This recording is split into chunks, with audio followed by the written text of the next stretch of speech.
Hey guys, I'm here to give you my more comprehensive thoughts and had some time with this knife in my pocket. About a week and a half, about 10 days straight I've been carrying this knife. Haven't carried anything else because I'd heard some things about the blade play developing and watched some videos on how to fix it if it happened. And I can at least report with everything I've cut, I've still got zero blade play. So very, very cool there. The one thing that's happened since I did the unboxing or showed this to you guys when I picked it up was about 3 days after I picked this knife up is when Gavin came out with his video about intellectual property, about how he felt that Microtech had violated several of his patents and had sent them a cease and desist, to which they'd said, in his words, pound sand. So he had to take it to court and file suit. And then Microtech came out with the video about how they get patents. They didn't address that situation. So when I took this to Blade Show, because I actually bought it, I've had it carrying about 3 weeks, I guess. I bought it the week before Blade Show, carried it to Blade Show, but I did not feel comfortable carrying this knife. I felt dirty for some reason. That's kind of washed off. I'm going to see what happens in the case, see if it actually is. I don't know.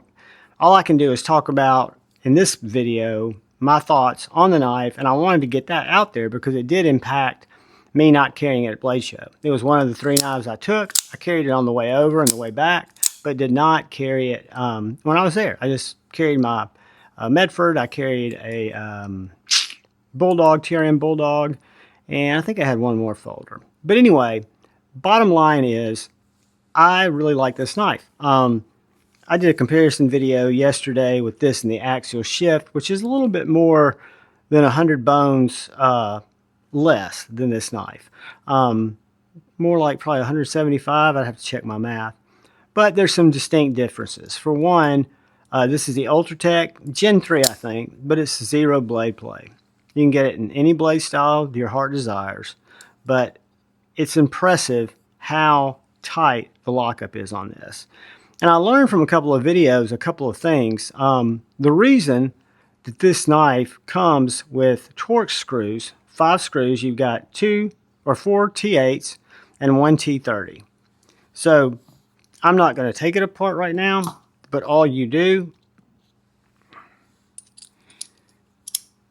is you take this screw out, which is also a lanyard hole.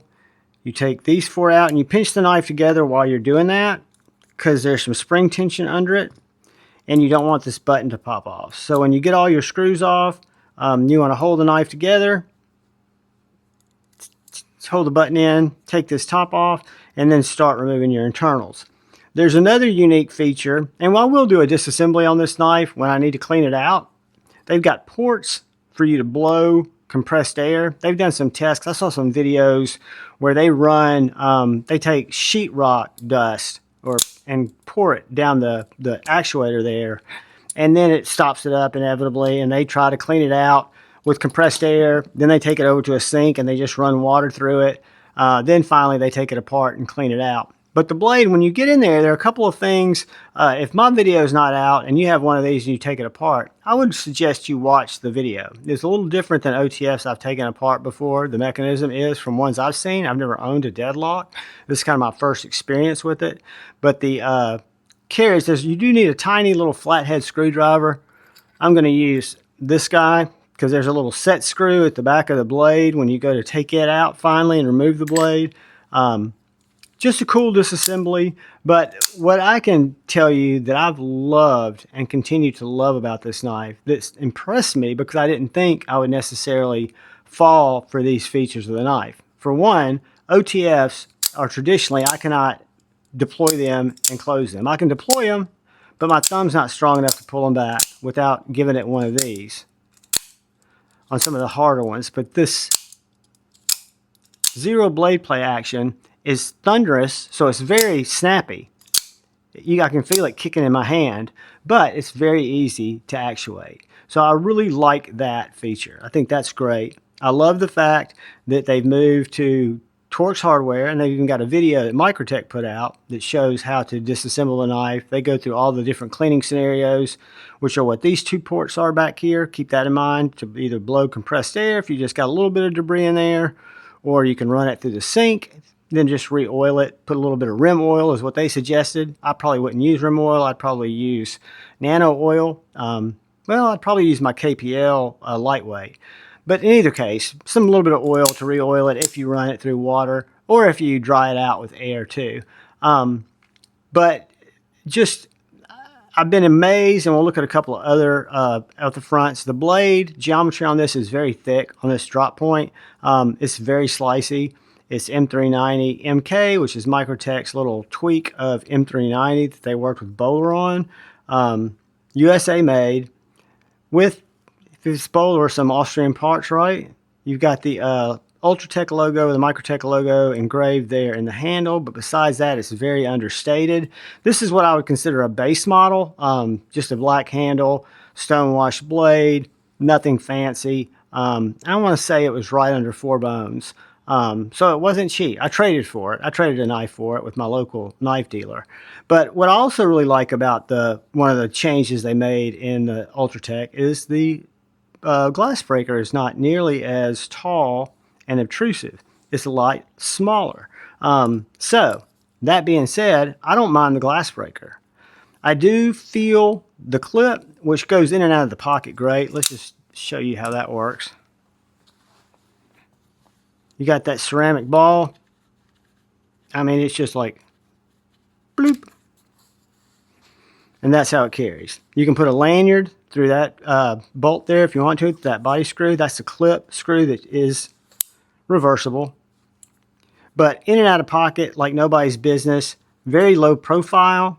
Just a joy to carry. It's really been a great knife to carry. And the fact that I was able to get the drop point, I didn't have to get I don't like double-sided blades, dagger blades. I don't use them much. I feel like this will be just a you come a sneak and I'll leave you leaking knife as a double side. I'm sure there's statistics that speak otherwise, but I'm just looking to gain a little space, if you know what I mean. Anyway, I use it to cut open boxes, to cut paracord, open cat food. I'm not using it for much hard use stuff, but I've really become a fan. And what I wanted to do is show you guys a couple of quick size comparisons, starting with just the handle. So the handle is just a little bit smaller than a Sharpie. Give you an idea of what it's going to feel like or take up in your pocket. So if we look at it next to the USA made axial shift or a Bestech OEM'd, and I'm not going from the clip, I'm going from the body, Pulse LTF, they're all very close, with the Microtech being just a little bit longer, right? If you open all these up,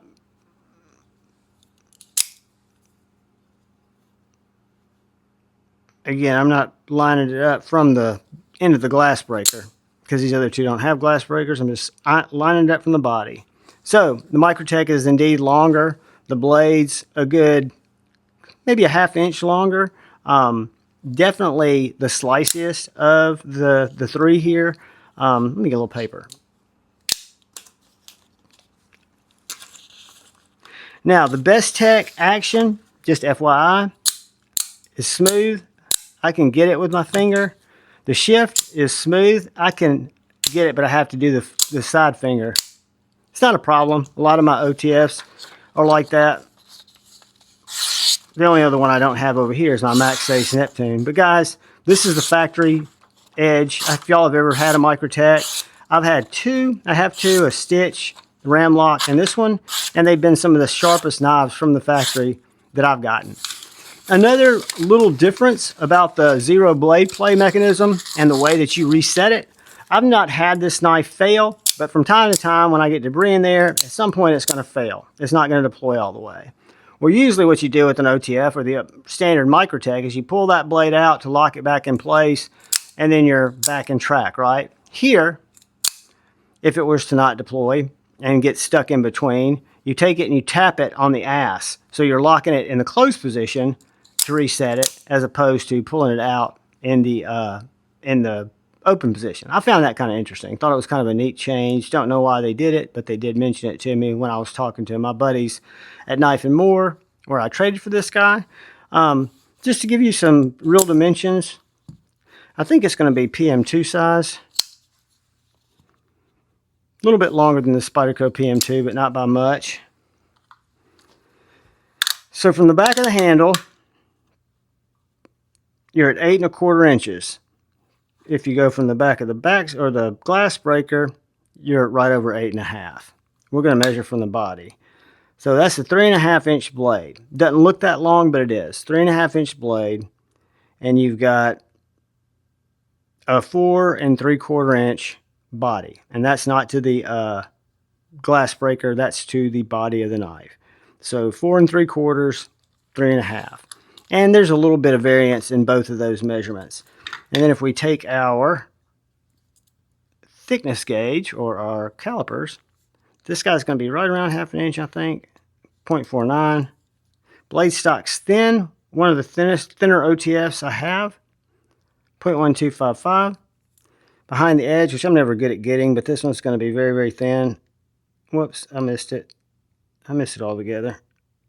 0.01, something like that, right around that. A really good knife. I really enjoyed it. What surprised me the most about this knife is how much I've carried it and how long I've carried it. Like I say, it's been in my pocket and it's going to go in my pocket right after this video. It's just been functional for everything I need.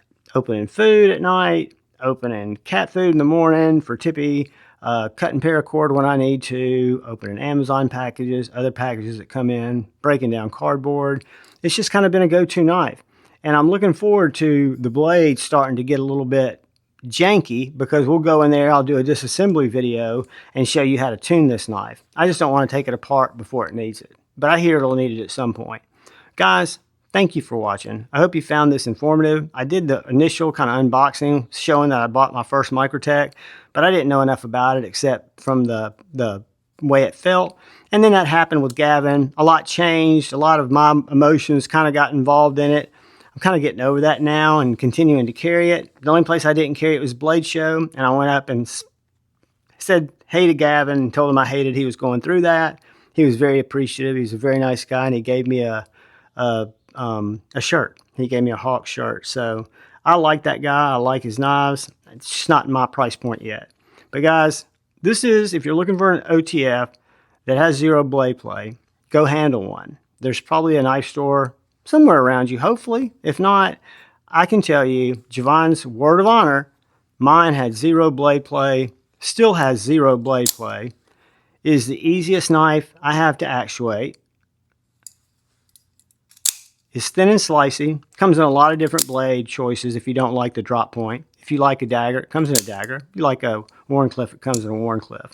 Like a Tanto, it comes in a Tanto. But guys, thank you, thank you, thank you. Thank you to all the channel members. I appreciate each and every one of you.